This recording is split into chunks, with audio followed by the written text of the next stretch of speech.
Hello, welcome back to Hat Trick. My name is Jordan Dowler Coltman. I am joined this week by Braden Dowler Coltman. Braden, it's just the two of us, and I got to tell you, I really wasn't in the mood for this following what has just been a dreadful week for the Edmonton Oilers. But you really pepped me up, got me excited for it. Here we are. So you're gonna have to carry this one a little bit, I think. But we're gonna do our best. We got a few fun topics to talk about, and we'll get to it. Let's get to it right now. Here's topic one. Okay, so as I mentioned, the Oilers have been just absolutely frustrating, we'll say, as fans to watch. Anyone who listens to the show knows that we're pretty homers when it comes to the Oilers. This is pretty much three-quarters of the show historically has been about the Oilers, so why not, continue with that trend? The Edmonton Oilers have lost 3 straight in overtime or shootouts, 2 of them in shootouts, in fact, and I believe they've lost 4 of their last 6 in overtime, which is also rather frustrating. Not a great return from the All-Star break so far for the Oilers, who are on an absolute heater going into it. And I have to say, the Oilers have never done well with interruptions. I thought there was a period after that. No, the Oilers have never done well with sort of interruptions when they're doing really well. Yeah, you think back to the COVID fractured season where the Oilers were on an absolute tear. Draisaitl was the clear MVP. He was playing out of his mind, and then COVID happened, and we didn't see them again until August. And when they came into that play-in tournament, they were so flat, they were so sort of sloppy. And here we are again. The Oilers had found their mojo. They got Kane back. They looked healthy. They looked strong. They won, I think, 6 in a row. And then they go into this All-Star break. They come out of it and they have just looked sluggish and sloppy and disjointed. And yet they've still found ways to put 5 goals on, and yet they blow leads. They've blown now back-to-back three-goal leads in 2 games. And in this game, the only time the Avalanche ever led was the winning goal. And for the Oilers, it's got to just be so demoralizing. You wanted to talk about it, Braden. Where are you at right now with this team and sort of where we sit February 20th by the time this is out? We're a couple weeks from the trade deadline. We're sitting just outside of a playoff spot, and yet there's really no one behind that's in a position to catch, but the Oilers just can't seem to get the traction. That's correct. I only want to talk about it because it's so freaking frustrating. You try to figure out what to do, what's happening. We come off of a pretty exciting all-star game when it comes to 2 of our guys at the very top of very, very top of their kind of caliber, and then a young rookie goaltender who also makes the show. And coming into that, we were on streak upon streak. Everything was looking great. So that hiatus, it's frustrating to see now Jack Campbell starting to play so well and then finding himself in these situations where he just cannot keep a lead. And no, I don't want to say it's just Jack Campbell here, because it really isn't. He has been lights out when it comes to stopping pucks, just not enough to make it so that they can win the game. I just don't know what you do. And it's such a tight spot because we know the cap is going to make for a very challenging trade deadline for the Oilers. You try to figure out all the speculation around these big contracts, these big names. We saw a pretty big one with Ryan O'Reilly going to the Leafs. And then you try to figure out how that can be your team, and with the trajectory and a domino has to fall. They're going to have to pay a steeper price than probably they would want to for impact going into the playoffs. I just want to talk about it because I need to commiserate on, or at least relate to another fan watching this frustrating experience. And these have not been really close games. They just have blown pretty solid leads. I'm not even concerned about the offense. It's about finishing games. Yeah, and that's the biggest thing I think that's frustrating, is that you're seeing the Oilers, doing a lot of the things that we want them to be able to do well for parts of the game. In the last couple of games, obviously early, and that's been a part of the game that the Oilers had struggled with, in recent memory, was getting off to good starts. They've gotten leads. They've built up even 3-goal leads at points, and then they they just can't sustain. They can't seem to maintain those leads. They can't seem to hold on. They certainly don't have the defensive manpower right now to go to shut down hockey, which they seem to try to do in the third anyway, which I don't understand strategically. You have to accept the pieces you have. When the Oilers are at their best, it's when they're taking the game to the opposition with a very aggressive forecheck. That's when they're most successful. And they need to continue to do that with a lead, not just when they're chasing. And they don't seem to be able to do that, or they just don't seem to be coached to do that, or they're just not doing it. I don't know. But it's frustrating because they're a team that is prone to turn pucks over at all times in the game. And so you'd think that strategically you would counter that with some better structural choices in terms of how you you change the aggression in this game. They've played really well offensively. I mean, you can't deny that when you're putting up 5 goals, you should be winning that hockey game, in the NHL, in the modern NHL. Obviously, look, Colorado has equal weapons in so many ways offensively. I mean, we saw Nathan MacKinnon score one tonight. We saw him a couple games ago when he played against us score another goal like that, where he sort of just turns on the Jets like Gretzky or like McDavid does, where he can just take over for a moment. And when you have players like that against you, you have to be able to find ways to shut them down or negate them. And I mean, look, the Colorado Avalanche did a really good job making McDavid a non-factor today. Luckily for the Oilers, they found depth scoring, and the Oilers have had really good depth scoring of recent. But what they haven't had is depth defense. They haven't had depth team defense. They haven't had those shutdown opportunities. And you can tell that the team's a little rattled. The team's a little shook. They're not quite sure how to deal with this. Maybe, in 2 months, if they're in the playoffs and playing well, we can look back and say this was important growth. But in the moment, it's just frustration, I think, that's occurring. And we also saw earlier in the year when the Oilers as a team are frustrated, they don't play well. This is a team that is so heavily influenced by confidence. And when they don't have it as a group, they can't manufacture it. And unfortunately, that's the challenge. There's look at the positive out of this. I do think that they still have absolutely the perfect coach for these kinds of situations. You saw the success that it had once he came in, when you're talking about the confidence that this team requires. Like, this is, how often do we see the Oilers in a shootout, and then to see them in the shootout back-to-back nights, and then in an overtime game that was just absolutely demoralizing and deflating. When we're talking about this confidence, it's like, this has to be the moment that team goes, how does that feel? Because it happened to us last year in the playoffs, and this is the reigning champions. Like the Colorado Avalanche it's not. Well, it's what's left of them. Most of them are injured, and that's the bigger struggle they're having right now. You've got Landeskog and Makar out. Questionable whether Makar's is a serious enough injury to keep him out long term, but he's out right now. And they haven't played well this season because of that. They haven't had a healthy roster, so they're underperforming. The thing for the Oilers right now is that they are in 2 places simultaneously. They're a team that is ambitious and looking to take that next step. We've had all kinds of speculation all week about what the next move is, if it's a big flashy move, if there's space for Holland to do something, if there's a dance partner for Holland to do something, and if there's the will for Holland to do something. The challenge is, how does he do that? And that's the second part, that, at the same time as being that kind of ambitious and all that team, this is a team that's also stuck in cap hell. And they're trying right now to just move bodies around. I mean, there was all the speculation last week that the only way to get Yamo back in the roster was going to be to waive Yessi. They found a way not to do that, but it cost them, 2 guys who have that been defense and that. Yeah. And like I'm okay with Holloway going down. Frankly, I think he should have been down there sooner this season. I think that he needs more time to develop, and I don't think he's getting that on the 3rd and 4th line in the NHL. It's great moving into the playoffs. Like that's absolutely the right move to push. What I'm frustrated by is that we have a guy in like Desharnais who, look, no one's expecting him to be a top minute defenseman, but he's played really, really well. And you're unfortunately, he's a victim of the cap, where he's actually played better, I would argue, than Broberg, or, he's been one of our more, and also the style he plays is what the Oilers need right now. They need defensive defensemen who are going to make it difficult in their own zone. And we don't have that right now. We have guys who have skill. Yes, that's true.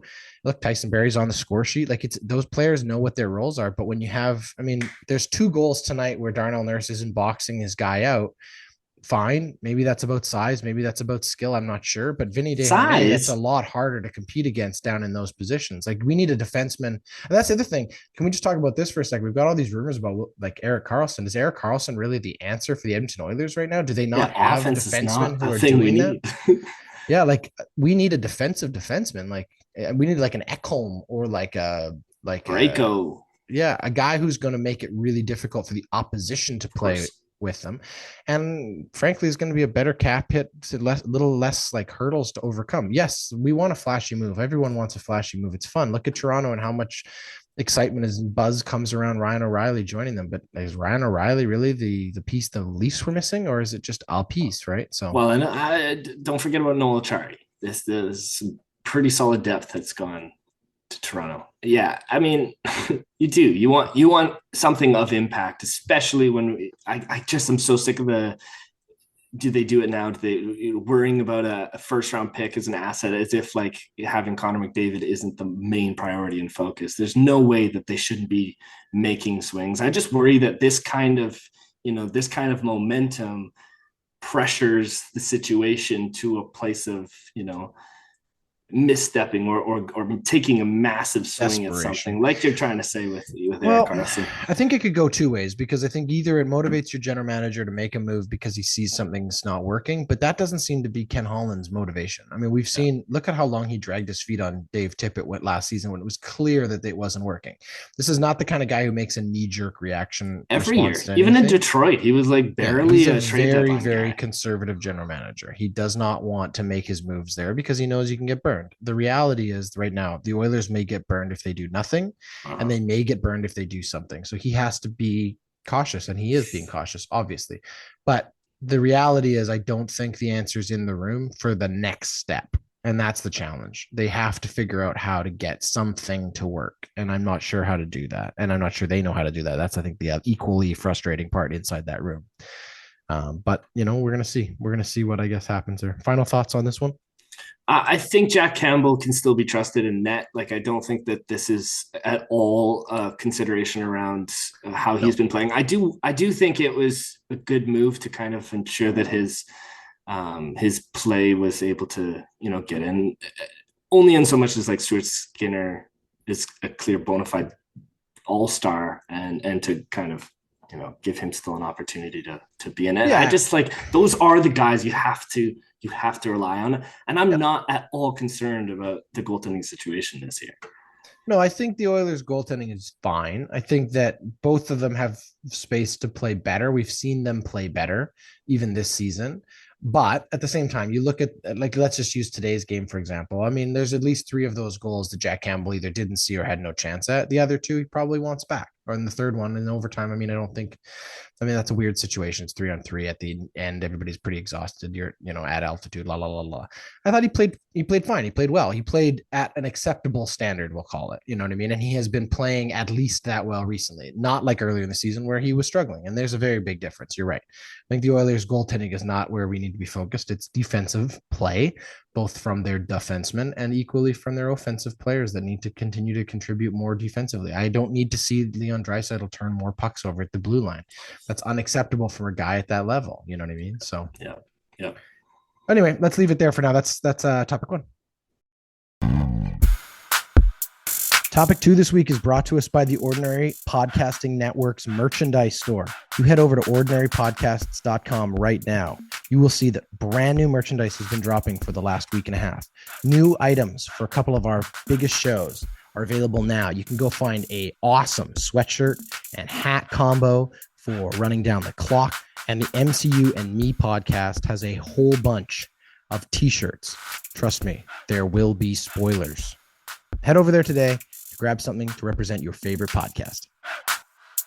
All right, let's jump to topic 2. Now, I know you and Christian have an episode coming up this week about basketball. We're well over halfway in that league as well. Lots of big trades that have gone down. Obviously, the Durant to the Suns was a huge thing.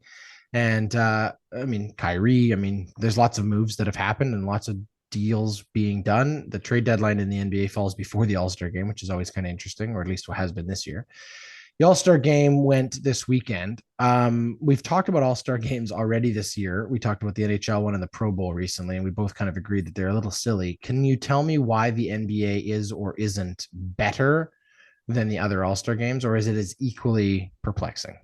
I think it's much better than the other uh, All Star games. I think that what the NBA does so well is it's a team, or it's a league that really focuses on the individuals, the players, like who they are, the personality, the culture is very much influenced by who the role models of the league. But then also they take into account what the fans want and the consideration of that, how this all-star game has evolved, even how the NBA has evolved, even in the last 10 years to be a lot more fan oriented.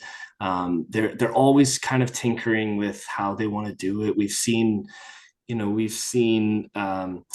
North American players versus European players all of a sudden kind of shift into this East and West, and now more into a schoolyard pick, which eventually turned into what we saw this weekend, which was they're going to make the picks the minutes before the game, which it's much more fun. There's a an interest. We get to see kind of the fun of the game itself, and then they kind of change, like each quarter is it's not the rules of the game. I just think there's so much more fun that they do, even with the skills comp. There's just a lot more, yeah, a lot more fun. The Okay, one so let's thing talk about before. Okay, give me your one thing. Oh, I had one contest that I think we should that the NBA should really consider for next year, but maybe I'll leave it Like to a the new last. skill. Yeah, I'll leave it to the last. Okay, well, let's talk about the skill competition for a second because I do want to get your thoughts on all of this. So the skill competition obviously really is. I don't even know what two like most of the events are. There's two main marquee events, obviously, every single year, and they've become very iconic because a little bit like the home run derby or something. Like they've done a very good job of marketing and selling it. And we've seen some very iconic dunks. We think of Vince Carter and the whole like it's over, and used to have superstars in those competitions. That's kind of also gone away. Like the dunk contest used to, I think, be the premiere. I think in some ways the 3-point contest has in recent years kind of eclipsed it because we've seen such a proliferation of three-point shooting. I mean, Larry Bird used to go out there and win it every year. And it was kind of like, okay, whole hum, kind of boring. And now you've got everybody shoots threes. You got the big guys shooting threes. We've had big guys win. We've had all kinds of different players do it. So it's kind of become the big thing. But the dunk contest is still, as you say, a great opportunity that the NBA offers its players who are interested in doing that to like show off a little bit of, I don't know, like the personality of the sport, right?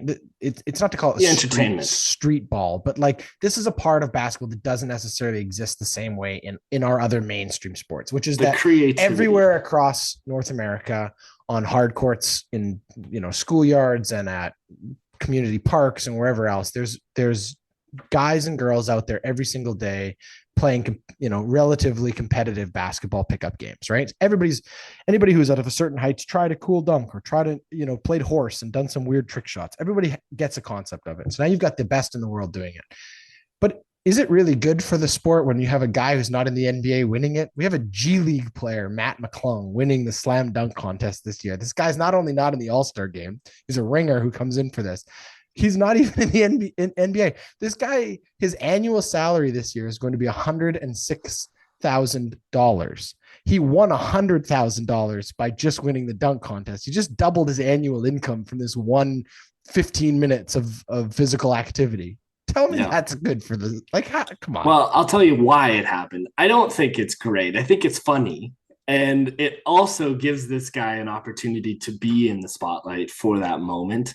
And after the dunk contest we saw last year with a handful of actual NBA players, it was an embarrassment. It was a terrible dunk contest. And after that happened, people were like, shit, I don't want to be a part of this. I don't want to do that. Now, that's not where NBA players said, I don't want to do this. I think forever NBA players went, this is a very intense, high skill pressure event that takes place. But elite players used to do it. Jordan did it. Yeah. Vince Carter did it. It was a different era then. We had years where we had like Howard doing it back then, right. and even in recent years, like Aaron Gordon and That Adam was the best Levine were dunk contest of phenomenal, all right? time. 2016 in But that's what Toronto, I mean. hands Like down the those best were contest. NBA And the wrong players. person won. However, you're right. You're right. We do want to see that. We absolutely want to see that. But you ask any of these guys, and they did in the All-Star game this last weekend. They asked the guys, "Will we ever see you in the dunk contest?" No chance. There's no chance. They So how do don't. They how is need to that good for the incentivize it. NBA? They have to Yeah. incentivize it better. They have to incentivize it. All right. And it's interesting. We have seen too, like it grow, and I think it influenced other leagues like the NHL. But we've seen it grow into much more of an entertainment event, like more props, more. We saw Blake Griffin dunking over cars. We saw Dwight Howard coming in into a telephone booth coming out as Superman, and then we saw Nate Robinson dunking over Superman in all green because he was kryptonite. Like there's much more of an entertainment event taking place with the Turn dunk into a bit of contest a that I think that some players don't want to be a part of necessarily. But it's high pressure. I mean, if you don't make the first dunk in a dunk contest, ooh, you got a lot of convincing to go. Like it's a hard thing to do, and then it's also like completely subjective. You've got a panel full of retired players or Hollywood superstars who somehow know what's a good dunk or not. So I think what Mac McClung did, although he's not in the NBA, he played with LeBron a couple of years ago in Los Angeles. Like he's on the verge. He's one of those players who could absolutely be on an NBA team. But it's so much fun to see guys who are like 5'6" dunk. They're the small guys dunking is always really exciting, and his dunks were exceptional. Like the rotation he got on his last dunk, double pumps. It's pretty exceptional. He dunked over a guy who was sitting on like somebody else's shoulders for his first dunk. So yeah, he came out impressed. I thought the dunk contest was really good this year. All right. Any last thoughts on the NBA All-Star game, or you want to save it for your other show? I want to see a one-on-one contest. Tim mentioned this. Ooh, I this think is that'd fun. be fun. That's what you always talk about. You talk about the GOAT. It's like who could beat who in one-on-one. I think that would be fun. But do you think the players would do that really? There's an Well, opportunity they'd for one of have them to to. be made to look like an idiot. They're not going to go for that. You'd have to do like a King's Quarter, like a best of kind of a thing. You'd have to. I mean, like you said, playing on. Do the All-Stars participate in the other skills, or is there no obligation by being there to do any of it?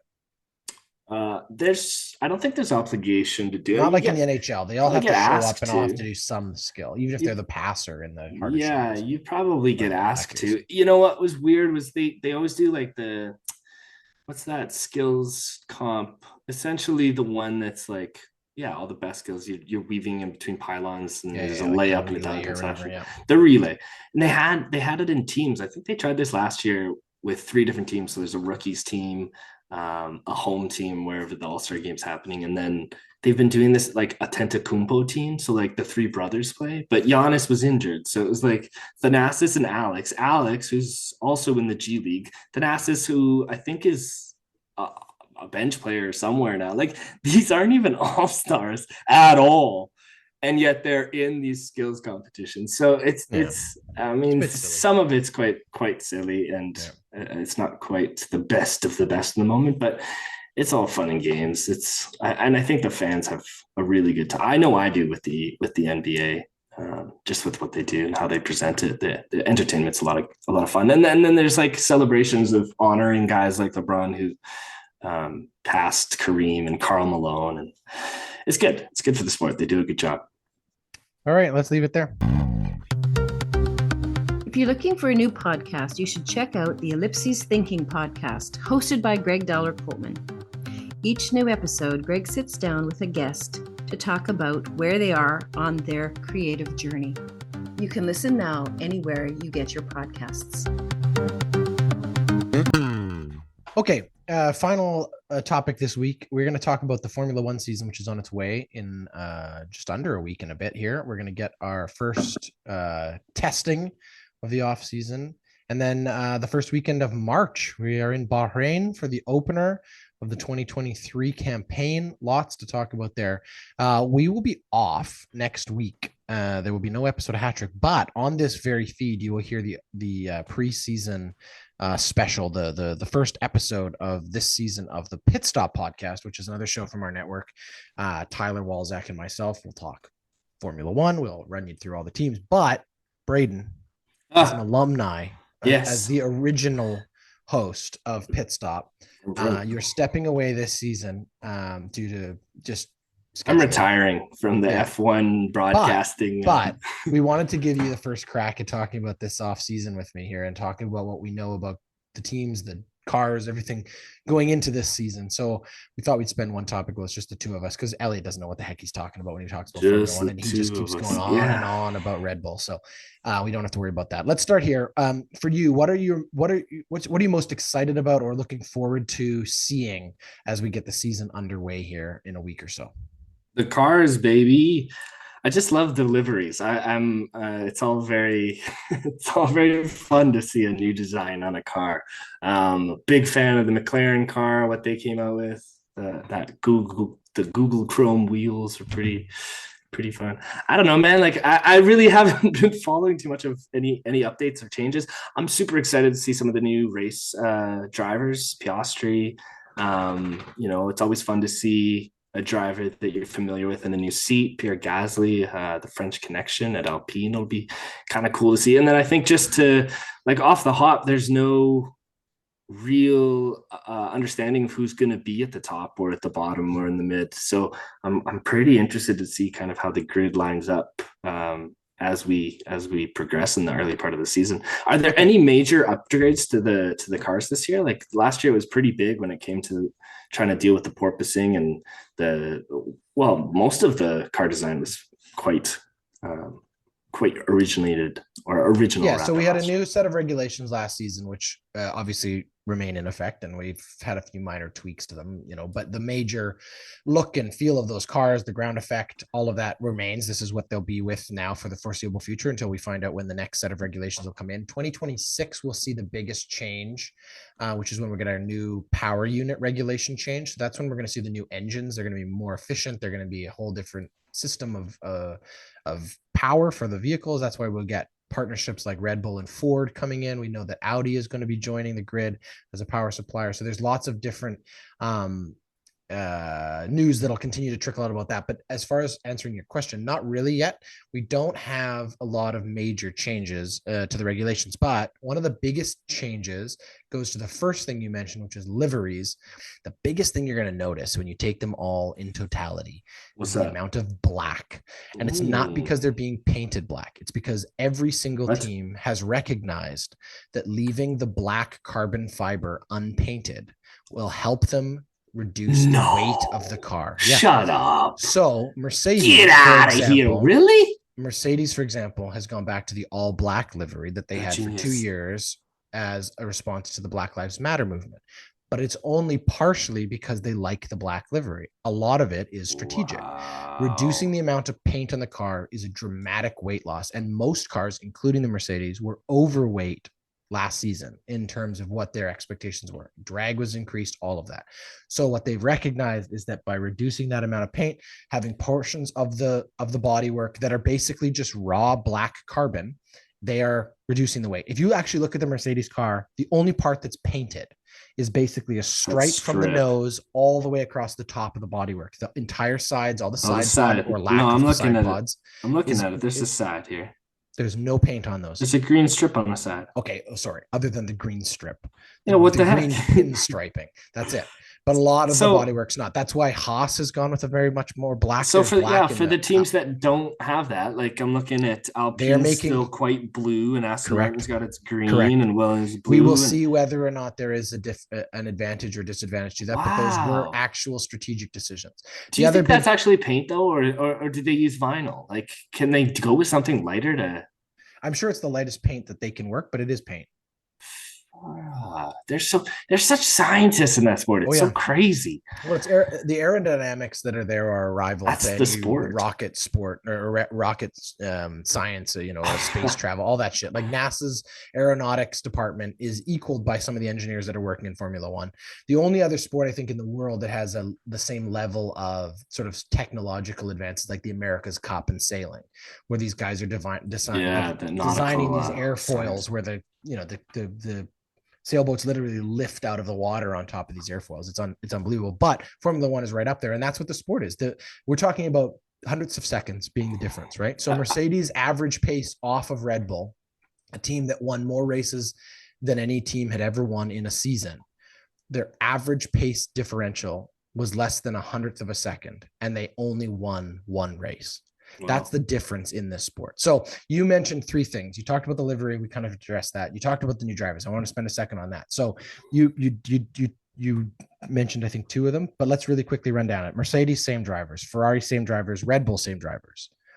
So we know who those guys are. Then there's a lot of shuffling going on. Let's talk about Aston Martin. We have a veteran. In fact, we have the most senior driver to ever drive in Formula One. More race starts than anyone in history. Fernando Alonso with the Canadian Lance Stroll. Very interesting combination because you have all of that wily veteran experience and you have a driver who is continuing to try to get better. Obviously, he's not reached what he probably believes his potential is. That's an interesting combo. And Alonso last year, I think, dragged Alpine even further ahead than we're technically ready to do. So I'm really interested to see what he can do at Aston Martin. They have a 5-year plan to try to get to the top of the table. I don't know if they'll get there, but it's an interesting choice to have Alonso there. You mentioned the French team, Alpine, Ocon, and Gasly. It's an all French connection now, but we also have two drivers who have a very rocky history. So we'll see how that plays out. And we know that the French can be a bit dramatic. We have the same team at Haas. So that's a team that remains the same with Zhou and Bottas. Yuki Tsunoda now has a new teammate, obviously, in Nick de Vries, who has been around Formula One for a long time, but is really looking for that opportunity. He's got it. Haas upgrades to an experienced driver, Nico Hülkenberg. So that's going to be an interesting combination of Kevin Magnussen and Hülkenberg. They both have driven. They know what they're doing. And then you have Oscar Piastri at McLaren alongside Norris, a team again that struggled last year and I think was disappointed with their results. They'll be looking to improve.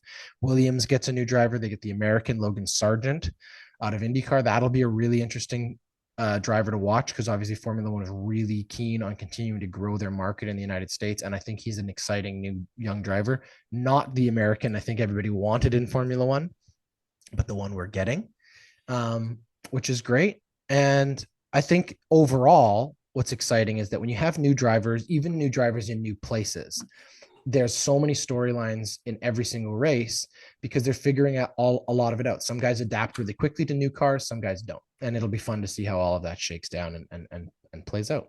I gotta say, I'm sad to see that Daniel Ricciardo's not on the track anymore.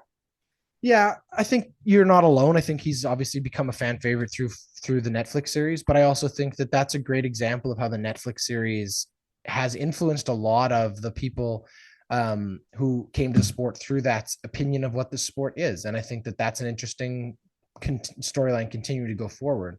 There's a lot of people for whom their experience with the show, really is more shaped around the narrative there. We're going to get the new season coming out this week too. We haven't even talked about that. So that's always a storyline going into the season. How do they edit it? What choices did they make? I think we were kind of all in agreement last year that we felt like the show had kind of lost a little bit of its sort of, I don't know, shine or zest or whatever as it's continued to grow. And obviously a show that goes into 5 seasons is bound to have a recency bias. People want it to be what it used to be, and it can never kind of be that. But that's the same thing in Formula One. Everyone for years and years and years complained that, oh, Mercedes always wins. It's so super boring. And then when things get shuffled up, the same thing happens. Oh, Red Bull always wins. Oh, it's super boring.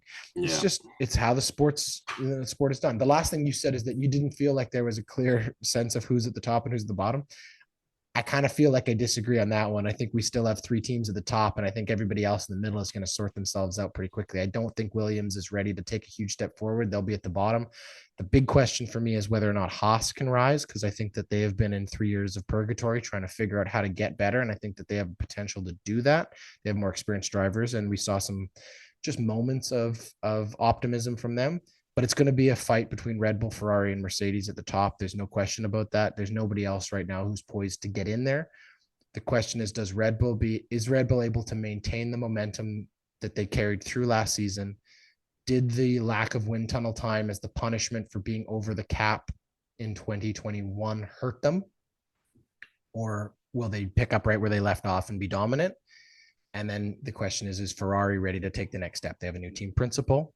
They have a lot of pressure, as they always do at Ferrari. And then it's Mercedes. It's the question, can they bounce back? Did they fix the fundamental problem with the car? They found a lot of success late last season, which tells me that without changing the floor, which we believe is the biggest problem that car had, they found other ways to be fast. They won a race. They competed in the last couple races. Can they fix the fundamental flaw that was making them slow? And can they win some races? Is George Russell ready to push Lewis Hamilton to become sort of the top dog there, or is this Lewis's chance to get back on top? And that's the big storyline for Mercedes. So I'm just worried that Red Bull's just gonna run away again. Like Ferrari came out so hot at the top. That's the reality, but we don't know. I think it will be very interesting. It always is as we come out of the winter testing, which we're going to get here in a week, to find out where the teams are. We know Mercedes had some problems at their shakedown with their engine. Have they fixed that? Will they be ready to go? We were also told that they are going to have a lot of early season upgrades, so that'll be interesting. If they start slow in Bahrain, how quickly can they get the pace? And we also have no idea what Red Bull's going to bring, because they actually unveiled last season's car with new livery. There was nothing functionally different about the car that they presented. A lot of teams present a car that looks a lot different. We know Mercedes has made some changes because it's visible on the car. Haas, lots of changes. The most interesting one, I think, is the Aston Martin, which is radically different. It's almost a completely different concept. Their side pods are ripoffs of Red Bull. Their front wing is a ripoff of Mercedes. Their tail wing is a ripoff of Ferrari. They are trying a whole bunch of new things. There's very little of last season's car still in that design. Whereas a team like Red Bull literally brought out last year's car, put it out there, and pretended like it was this season's car. We have no idea what they're actually going to give us. And, they're the front runners. So anyway, do you want to make some bold predictions? Who do you think wins the drivers and constructors championships before we've even seen the cars on the track? Okay, let's do it. Last year, I was wildly wrong in my anticipation that McLaren would be on podium 75% of the season. I think they'll have a much better season than they did last year, McLaren. But I think let's go driver. The driver, I don't know how I can't. No, I'm going to go against the grain. Verstappen's going to fall. Hamilton will come back on. Wow. Yeah, Hamilton will win this. Wow. That's it. That's it. Come on. The only way that works is George Russell is the ultimate wingman. So that's a fascinating storyline. And you know what? The reason I'm making this bold prediction is that stripping that paint was the key factor. That blew my mind, and it will probably blow everyone else's mind to see Lewis Hamilton back at the top. And the constructor, I guess Red Bull, they'll probably win a bunch. Wow, so again. Hamilton wins the driver's title, but Red Bull wins the constructors. Yeah, because that's a bold take. That's if both drivers. Yeah, that's the take I'm taking. So that leads me to think then that you're expecting Sergio Perez to be a bit more aggressive this season and prevent Max from getting the clear win every single time, because that means the team's doing well, but Max isn't getting all of those points. And I said it better myself.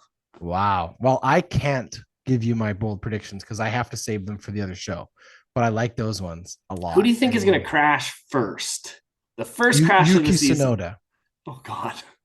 Yuki won't finish a DNF. It'll be Yuki, or it'll be it might be Logan Sargent in that Williams. So we'll see. Oh yeah, that's a good one. We have a lot of new features this season. We're going to do some fun awards each week. We're going to have some fun sort of games we're going to play, and then we also have, this is the one I got to put a call out here for. We have a new segment called Mail Box. where we're going to have listener questions every single week. So if you are a Formula One fan or even Formula One adjacent, and you have some questions about Formula One, maybe some specifics about things that are going on during the season, or just in general, you don't understand what porpoising is, or you want to know more about livery or whatever, you can send us your questions. We have a mailbox now that you can send us questions to. You have a mailbox box. Sorry, a mailbox that is pitstop@ordinarypodcasts.com. So send us that email, leave us your name in the email. We'll get your questions on the show. Each week there'll be a new question from the fans in the mail box.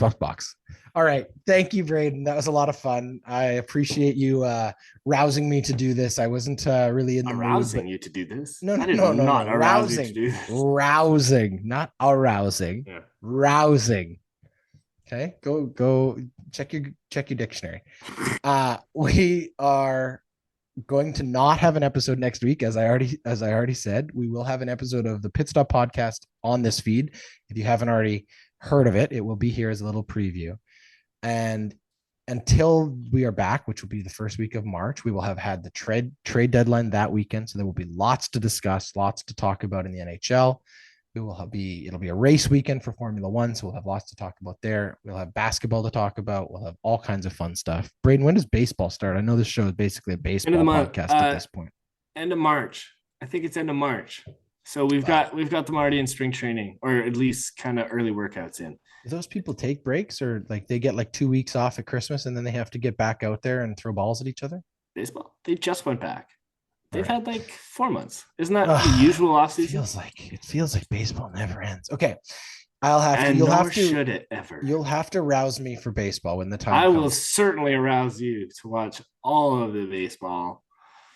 All right. Look, until then, thank you for listening, everybody.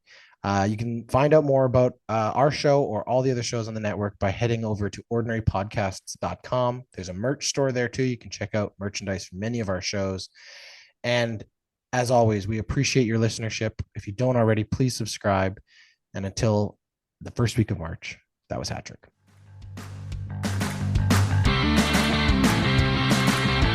Hatrick is a member of the Ordinary Podcasting Network.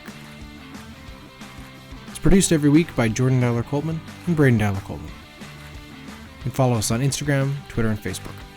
Thanks for listening.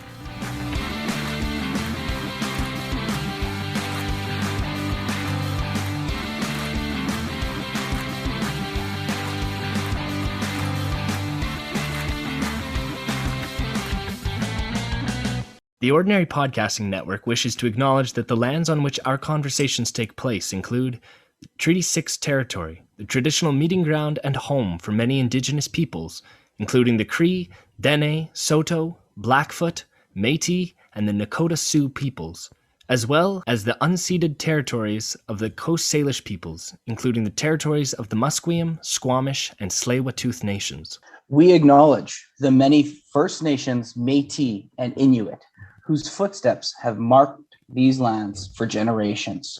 And we extend our appreciation for the opportunity to live, create, and share stories on these territories. The Ordinary Podcasting Network intends to engage in conversations and dialogue which acknowledge that reconciliation is not a destination, but a journey, and that we remain committed to practicing our craft in a decolonized space.